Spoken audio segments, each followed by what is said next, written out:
Welcome to the channel. My name is Matt, and welcome to my experience acquiring and assembling the Fanatec GT ClubSport Cockpit.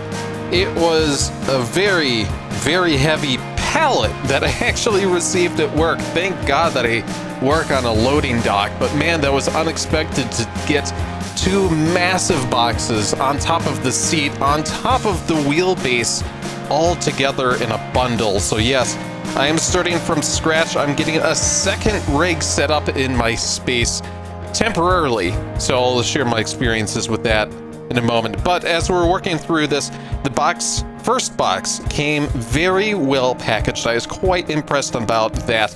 And as we can see here, the first package includes both the front left frame assembly, the front right frame assembly, the rear right assembly, the left rear assembly, the back connecting plate, and two connecting rod kind of things in the middle, as well as the front connecting rod on the top, and then the front connecting rod on the bottom, as well as many bags of screws and whatnot. I found it quite interesting that on a brand new kit that they didn't really include any tools, and that will kind of be an ongoing discussion here. Yes, I did find the tools in the second box, but there's just a couple of weird things that happened with this build that I wouldn't necessarily say is typical, but definitely wanted to really explore some of these topics, like I said, in a little bit here with you all. And from there, we start to organize things a little bit, and we start to work on just the front right assembly here. As you can tell, we'll take that kind of middle connecting plate, and we'll take the rear right and connect it to the front right, and then we'll take a couple of washers and a couple of screws and mount those in there with our Allen wrench that we were able to source from previous Fanatec products. Get all of those 6 screws in there, and then we'll put that up to the side and do the same thing with the left assembly. I do want to make note here that when it comes to this product, I know many of you do not have a whole lot of space, but if it's at all possible, instead of assembling it in like your living room and then moving it into wherever it goes, into the bedroom or into the basement or whatever, if you can assemble it damn near in place, if that's at all possible, I would highly recommend doing so. We've got both of these assemblies finally upright, and then we've got the connecting rod that we'll put in the top and in the bottom. Now, the thing that I'm going to try to really show in these next couple of videos, it's not necessarily all that clear, but the issue that I've been noticing with these here is that these connecting rods, they've got holes through them where you're supposed to send in screws through the actual frame assembly in order to keep the rods in place, but it's not. The rods have a lot of play side to side, so it's very difficult to line up those holes with the frame and to be able to send those screws straight through the rod. It's sometimes you'll mistake the end of the rod as the hole, or you'll mistake a part of the rod that's not, like the top part of the rod actually has 2 sets of holes. And again, that was not necessarily clear. You'll mistake one for another. So be very cautious and very clear with what you're doing there. We'll take a couple of nice looking shots here of our completed frames so far. Looks quite nice. And this is kind of where I wanted to take a little bit of a tangent here. So as we can tell, we've got all these nice bags. I really do want to commend Fanatec for doing this, because for each step you'll have a dedicated bag of parts that are necessary to complete that step. That was awesome. They're very well written out, but the issue that I had is that the tools that said they were supposed to be in box 1 weren't until box 2. And furthermore, there are some mounting screws that I'll touch on when I get into the later steps that just weren't included at all. And I think that was unfortunately by design. So again, we'll talk about that in a little bit there. So we'll get back to the build here. We're now connecting the rear connecting panel to kind of get the whole kind of frame put together. My wife very acutely had made mention that it looks kind of like a bobsled when it's all said and done, and it's actually not wrong. I think she's absolutely correct about that. I do want to make note that Boosted Media in his review of this did not really include any much about... He had a section where he talked about the assembly, but this is why I'm making this video, is to show you the assembly if you're kind of like individual like myself who likes to see and hear other people's experiences with it. He did make mention that the painting, the powder coating that goes on this aluminum frame occurs after everything's been cut and all the nuts have been welded onto the frame, and after all the holes have been cut to the screw threading. Now, that normally isn't too much of a problem, but as soon as he said that, I immediately knew what he was talking about, because I've had some rack setup equipment that's been the same way, where it's been powder coated after been cut and threaded, which means that whenever you try to put the screws through the frame or through the threads, it's kind of a gummy kind of feeling. It feels like you kind of cross-threading, and that's because there's paint buildup in the threads that, the threads that are cut perfectly to the screws, and then you're adding that thickness of the paint to it. So he said that he really struggled with his build. Other people said that they really hadn't struggled. I kind of had like once every 4 or 6 screws had noticed this, so I mean it's infrequent, but it's frequent enough to kind of be a problem if you kind of struggle with that. And of course, the one spot that really got to me was probably this is kind of a recurring theme with this build, is that the most awkward screw positions that there are the ones that I dealt with this extra power coating buildup, where it just was really difficult to get the screws threaded the first time around, and of course it was in the ones that you could barely reach. So it was I think in this situation, it was the bottom back left screw that connects the rear panel. And the rear panel, I'll admit, it looks great, but due to the fact that it doesn't have any slots kind of in the back, when you're trying to rotate your Allen wrench, you have less than 90 degrees of rotation really on that back bottom left one. The other ones, because they're up on top, you have a little bit more, but because it's on the floor and in the back, you have like less than 90 degrees of rotation. And then I was dealing with the buildup of power coating, so that was very difficult there. And then at this point in time, I had taken note of, I'm assembling the rig backwards, so this is where I had to awkwardly, flip it around and get it pointed in the right direction. And then at this point, we're connecting the top panel of the rig. This part, honestly, was probably the easiest, 8-10 screws that I had of the build. It was really nice, because then at this point, then we had it was nice to see it really start coming together. And then at this point, we're opening box number 2. Again, very well packaged, but I then noticed where all the weight came from. It was with the pedal assembly. It is 2 massive steel panels that will then be mounted onto rails. And then I took all the rest of it and then was able to show the rest of the contents of package 2. Now, I'll quickly show you what the current layout of my room is. I just moved things around like literally 3 weeks ago, and I noticed a little bit of an issue is that the new rig will go kind of where this IKEA drawer set is, and it'll pretty much go in front of half of the couch, and I immediately realized that this is not going to work. So I begun the process of cleaning the room and starting to reorganize things. I literally just did this a month ago. I do this probably once every 6 months, where I just reformat the entire room, just put furniture in new places to just get a better feel of things. And I've hit the point where I've run out of space now, so I can't do that anymore. And again, you'll see that in just a moment. So this point was interesting because the instructions say that you should, in fact, put your rubber feet on the rig here, and then you'll attach the massive kind of pedal setup, the pedal frame here, and not thinking much about it, I'm like, look, I'm going to reorganize the room.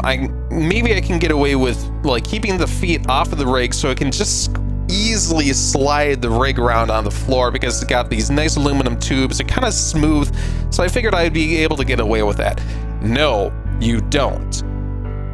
I did finally get casters. I've yet to install them because ironically it's now in place and I have the rubber feet on them. But please, when they say attach the rubber feet, maybe wait a step or two, but here's the reason why. Because with this massively heavy pedal kind of apparatus, they recommend that you put the feet on and then you have to take these sliding tubes out, lift up the pedal setup, and then rethread the tubes through the pedals.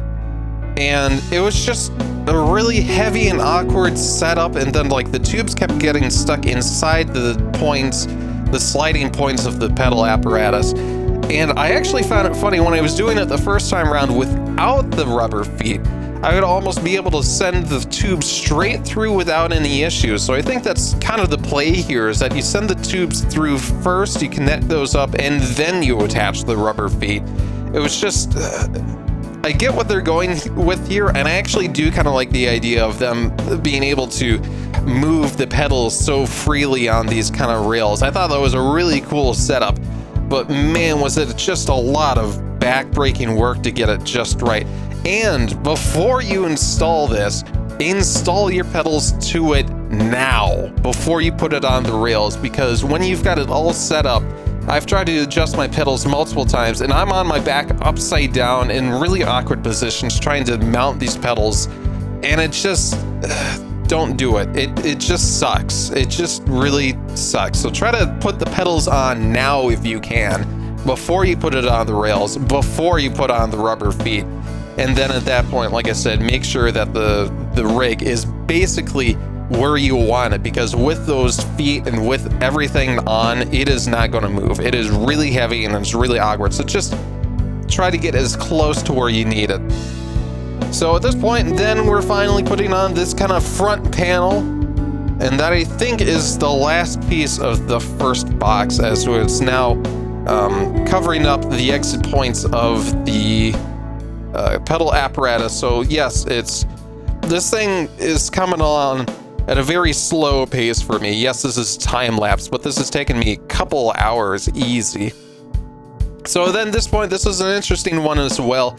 Fanatec says that with these points, what will happen is that you'll attach these little side parts to this top rail, and then again, your entire wheelbase apparatus will be able to slide forward and backwards. And again, awesome. I like that idea. But they say for taller wheelbases, you should put these parts. There's two sets of, so basically for each panel, there are 4 screws that will go into each side. But they give you options of, I want to say 8 holes, so you can kind of move them up or down based on kind of how tall or how short your wheelbase is. When I was looking at the product photos, I couldn't get a necessarily clear image on what they were doing for the GT DD Pro. So I just kind of followed the instructions, kind of put it at the higher setting, not really thinking much about it. There'll be another discussion in a moment, but I was able to get that all screwed into place.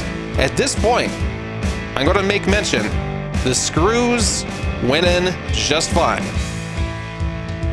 So then at this point, we're putting the wheelbase deck in on all of this. Now this part is a little bit interesting because they'll have kind of 2 screws on the front that you'll thread in, and then there'll be 2 kind of levers that you'll thread in. And this is these the levers I have a love-hate relationship with, because I like the idea, again, that they're really nice, that you can be able to unthread and then get to the right position and then rethread. But they're always clanging in the way of things. Like the frame itself is in the way of these levers in order to kind of screw down. And again, it'll talk a lot about this when it comes to the seat and when it comes to the pedals. Again, it's just really kind of awkward. But there's another thing, because on the left side, there's kind of like a weird little safety pin. Now, what you would imagine that you would want to do is that whenever you adjust the tilt to the wheelbase, is that you'll want to get the levers just perfectly in place to how you want it, and then you'll install the safety pin. Well, actually what you'll want to do is you want to loosen up the levers quite a bit so the wheelbase deck is just really loose. You'll figure out about where you want the wheelbase angle to go. You'll install the safety pin first, and then you'll tighten down levers. I figured this out because the safety pin has some notches, and if you find where you want it, 99% of the time, it's not going to be in one of the safety pin notches. Again, it's just kind of an oversight. It's kind of awkward. But I do want to say, yes, I've had a lot of issues, weird little awkward things here and there. I do want to say, though, that once together, the whole thing is really cool looking, and it's really sturdy, but again, just be aware when you're building this that you're gonna have some weird kind of things to deal with. Furthermore, then we're going to get into this monitor stand. Because of how it is produced, the screws are kind of on the inside, and it's just an odd thing yet again. And some of the screws are just really difficult to get into. If you have a long enough Allen wrench, you'll be fine, but with the one that I was using, it was, again, kind of an awkward experience. Then at this point, we've got the seat. We're going to put it in what we think is going to be the correct spot, and then we'll do it on both sides, and then we'll have this, the seat lever system. We'll install that. It took me... Actually, this one was a difficult process because I could get one side in but not the other. I don't know if the tube was bent, but I actually literally had to hammer it into place and then put the safety pins in. So again, interesting again. So he's able to get the seat installed, and then at this point, this is where he said, yeah, this is really not going to fit where I want it. I got to do this thing where you got to go rearrange the room. I've got so much stuff in here that I had to do this weird little dance where I move one thing out of the way and then move something else out of the way and then move something else. So I'm doing this weird little dance, trying to get things into position, and then finally I did. And this is getting close to about like 1 in the morning, and I'm like, okay, I think I've got what I like, but I noticed that there's not really a walkway between the sim and the couch. And I go upstairs, I say goodnight to my wife. I come downstairs, I look at it, and I say, God damn it, I hate it. So then I went back. I basically had to put everything back to where it was originally, and then move things around. So then I've got both of the sim rigs up against the windowed wall versus the one underneath the staircase. The underneath the staircase is just a weird place because it's got this weird angle because of where the stairs are, which makes the sim cabinet that I made just not really fit well under it unless if it's in one specific spot. So yeah, I've realized after the fact that, you know, the couch fits perfectly, so let's not screw with that. Let's keep the couch where it is, and then have the sim rigs where there's some space. And now, because of it, there's actually a really nice walkway. I was able to put the carpet down, put the piano underneath the TV, and it just works so much better for the room. And like I said, I'm officially run out of space, so I can't really do anything else with this room. This is just where it's gonna have to be at this point. So a day goes by. I go to a wedding, I finally come back, and it's time to install the wheelbase. I did a little bit of cable management, and this is kind of going back to a previous topic that I was going to start on, is that the tools and the parts included with the setup is just... it could be better, if I'm honest. And this is something that I really want to make a PSA on this somehow, is that when you buy a cockpit, you assume it's got everything. So you go through and you get it all put together and you have zero mounting hardware. So, I mean, you have enough parts to put the damn thing together, and that's literally it. And you go, okay, fine. I've got this Fanatec GT Pro. I need hardware for it. So like screws and T-nuts and that kind of stuff. So I go to the package, I get it out of the package, I put it all on, and I've got the T-nuts, and I've got no screws, or washers, or anything. Odd.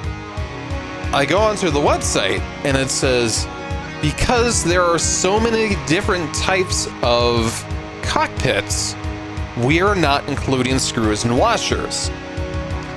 Honestly, that kind of makes sense. Fine.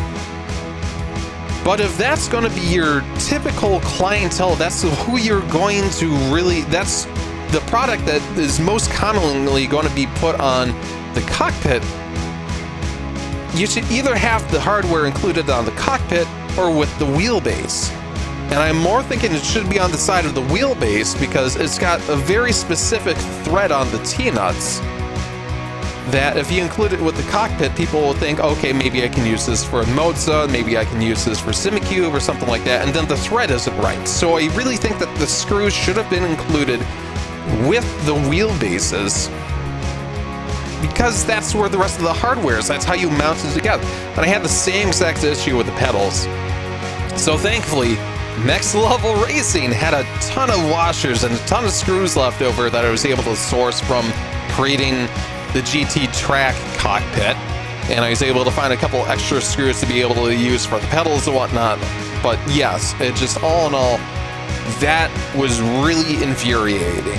Where I had pretty much everything put together, and there was zero hardware to mount the wheelbase and the pedals to, and you have to source it yourself, and they're not really telling you what the threads are, what the length are, or you just gotta kind of figure it out on your own. It's like, that's not a great experience for a customer. But finally, I get the wheelbase attached to the thing, and then I'm thinking about it going, this is kind of tall. Maybe I should lower it. So then I went back, I started undoing the screws, and then I was going to lower it down so it's in the lowest positions, but as I was sitting there going, no, maybe this might hit the top of my knees.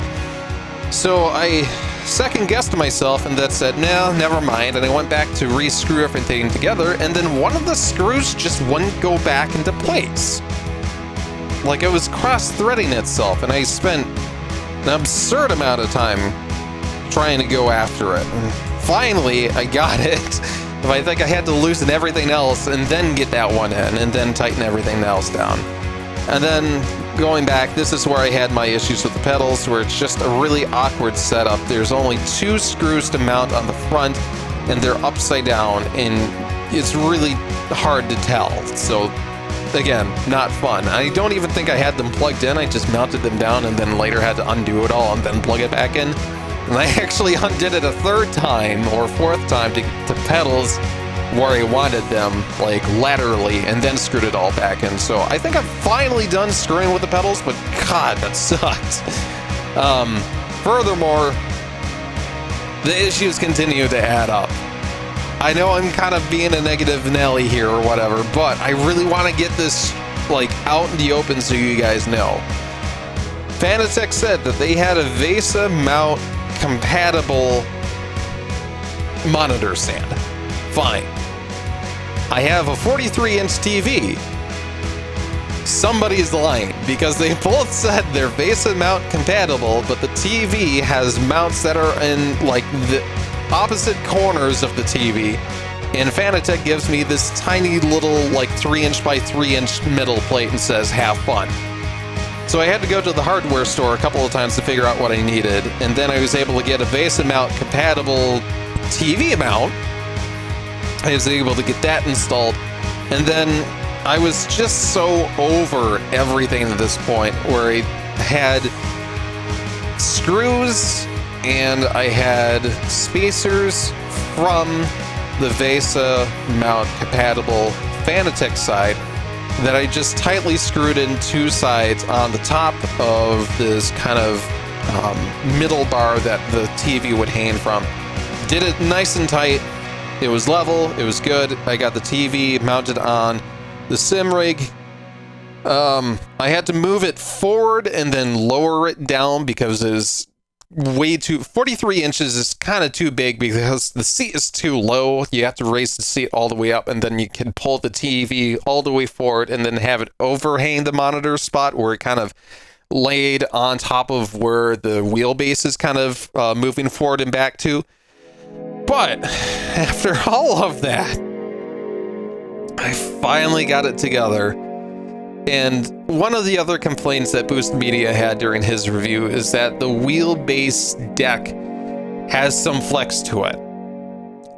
I will admit it has a little bit, but he was going on and on and on saying about how it's this massive issue if you have a direct drive wheel. And I will disagree with that, because if you're using Fanatec CSL DD, Fanatec GT DD Pro, you're not going to have an issue. I have not noticed any issues with flex on the wheel deck at all. When you start getting into the ClubSport DD, ClubSport DD Plus, when you get into the DD1s and the DD2s, there's an accessory where you can buy where it is the direct drive front mount. Get that, because then you're going to have it attached thoroughly into the rig and it's not going to move. There's not going to not be any flex whatsoever, so please do that. Finally, we're done, and it's awesome. Like I said, there are countless little annoying things with this rig setup. Between the mismatched hardware packages due to, and then the fact that they aren't very clear about the mounting hardware when it comes to the positioning of the seat and of the pedals, where you have to undo the levers and you have to move things around. It's a very awkward, clunky experience, and once you get everything set up, it's great, but if you're having to move things constantly because you have different people trying it out, it's kind of a pain. But I have to say, the adjustability is bar none when it comes to this cockpit. When it comes to tube-frame cockpits, they're notorious for having zero adjustability, so I am very glad that Fanatec went out of their way. And they have a sliding wheelbase deck, they have sliding pedals, they have a sliding seat. The seat has height adjustments. Technically, the wheelbase has height adjustments, but the pedals have height adjustments too.